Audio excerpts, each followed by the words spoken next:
The Prime Minister of the United Kingdom, Boris Johnson, has resigned. Since the beginning of this war, he was one of the biggest supporters of Ukraine in its conflict against Russia. So, who's in charge in the United Kingdom now? Will Ukraine get the same level of support after the new Prime Minister is elected? And what Russia says about the resignation of Boris Johnson? And these are the questions that we'll be talking about in today's video.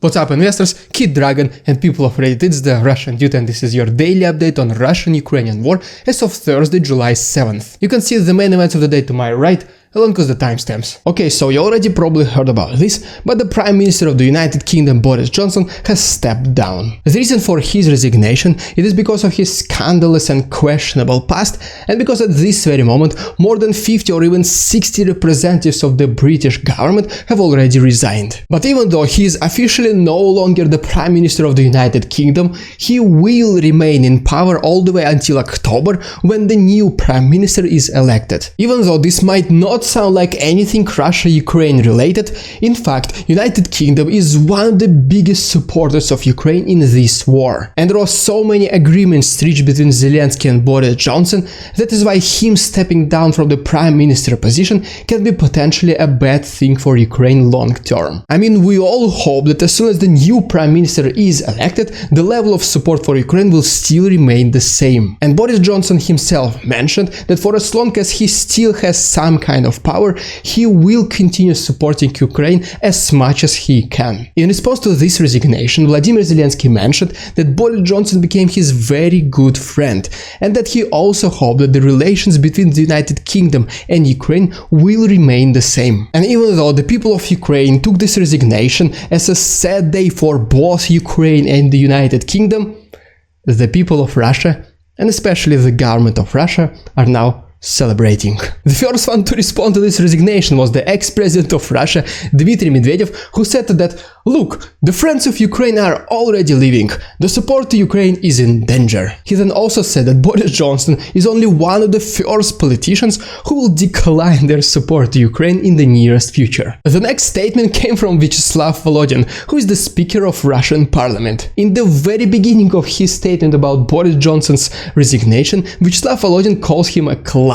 He then also says that it was Boris Johnson himself who is responsible for attacks against Russian cities of Belgorod and Kursk. And then he ended his statement by saying that Boris Johnson was the one who proposed this idea to the West, that they must force Ukraine to fight against Russia all the way until the very last Ukrainian. And I kept the most interesting and, to be honest, ridiculous statement of the representative of the Ministry of Foreign Affairs of Russia, Maria Zakharova, for the last. So yes, once again, keep in mind, this is the statement of the Ministry of Foreign Affairs of Russia, which is supposed to be diplomats. She basically said that the moral of this resignation is that Western countries should never even try to break Russia apart from the inside. Which kinda sounds aggressive, but wait till you hear the second part of the statement. What she said is that those countries which are still trying to break Russia from the inside, instead they will break their own teeth, and she hopes that they will choke on their broken teeth. So yes, once again, this is the statement of Russian diplomats. Pay attention here.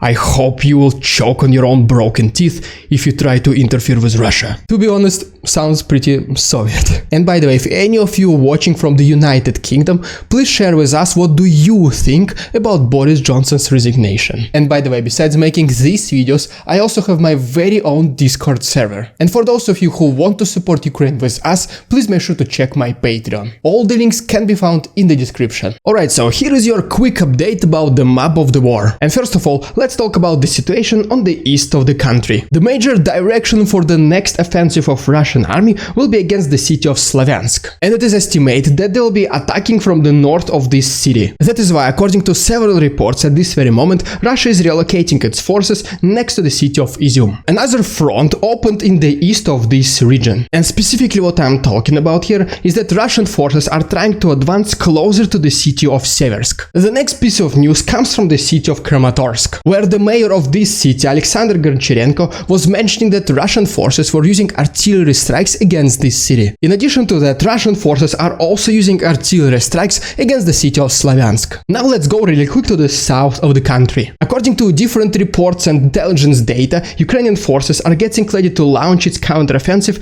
against Kherson region. Russian forces tried to advance in Dobryanka city, but Ukrainian forces were able to resist this attack. And in addition to that, Ukrainian forces were using long-range artillery systems and attacking inside the city of Kherson. And as a result, it has been reported that Ukrainians were able to destroy 3 military warehouses of the Russian army. It is also worth mentioning that at this very moment, Ukraine has already 9 high-mobility artillery rocket systems called HIMARS. And most likely it is thanks to these systems that Ukraine is so successful in the south of their own country. And just to confirm the fact that Ukraine is getting ready to take back Kherson, the mayor of this small town Alyoshki said to his residents that they must leave while they can, because Ukrainians are coming. What he basically means is that Ukrainians eventually will be able to liberate this region, he just doesn't want his residents to be affected by these battles. Another news from today came from the Snake Island. If you remember, in the past Ukrainians were able to completely liberate this island, and today Ukrainian army was even able to plant their own Ukrainian flag on this island. But according to Russia, as soon as Ukrainians landed on this island,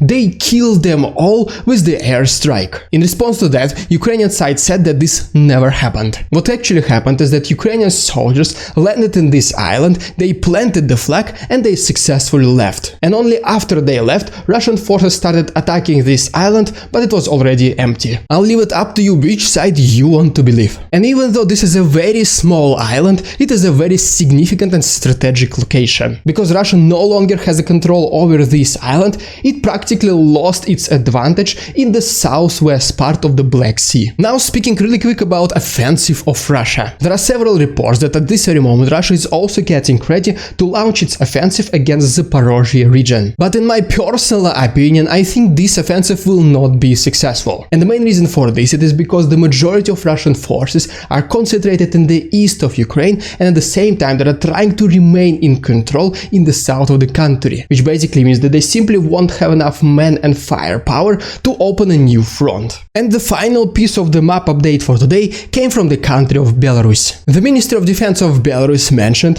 that in case Poland will be provocating Russia and Belarus, Belarus will have to launch artillery strikes against Poland. To be honest, this kind of felt like a ridiculous threat, but it's just the fact and I just decided to include it anyways. Welcome to another episode of Ridiculous Russian Propaganda, and today it's the second part of this comedy where Ramzan Kadyrov is talking with fake Zelensky. In the first part of this comedy, Ramzan Kadyrov was forcing Zelensky to sign the surrender of Ukraine. But in the new episode, they decided to went ahead and focus on this fact that all the Ukrainians are drug addicts and obviously Nazis. So as a result, we have this actor Zelensky, whose nose is full of white powder. And basically the whole narrative of this new episode is that Zelensky is kinda begging Ramzan Kadyrov to return this magical white powder. And basically Ramzan Kadyrov says that no, Zelensky, there will be no more powder for you. You are defeated. And I mean, once again, I give them credit, this was obvious parody. But as soon as Russian media picked up on this new episode, they started showing it as probably even real Zelensky. And once again, the comment section was full of crazy Russian patriots who were saying, yeah, I knew it, Zelensky was drug addict, Zelensky is a Nazi,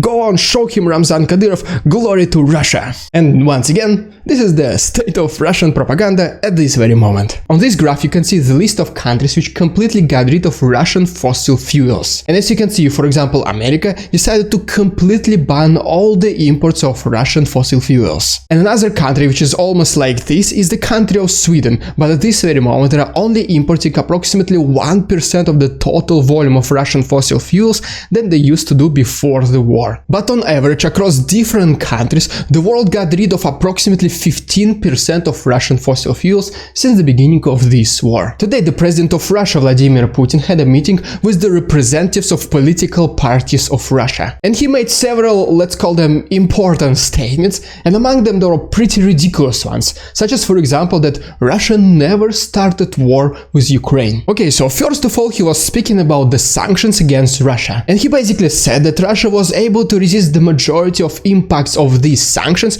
and basically Russia retained its economic stability. The next thing Putin mentioned is that the reason for these sanctions it is because the West does not want to see Russia as a strong country, and because of these sanctions the Western countries try to destroy Russia from the inside. Then he started slowly drifting into his speech towards the war in Ukraine. First of all, he mentioned that all this support and all this narrative that Western countries are doing at this very moment, it is their attempt to change the history. And then Putin said that he feels so bad for the population of Ukraine because it is Western countries which are killing them. And obviously, whenever he was talking about the country which started this war against Ukraine, he once again said it was not Russia, it was the West that started this war. And at the same time, while implying that Russia has nothing to do with this conflict in Ukraine, Putin also said that the world hasn't seen the true power of Russia just yet. So basically, yes, as you can see, this was a very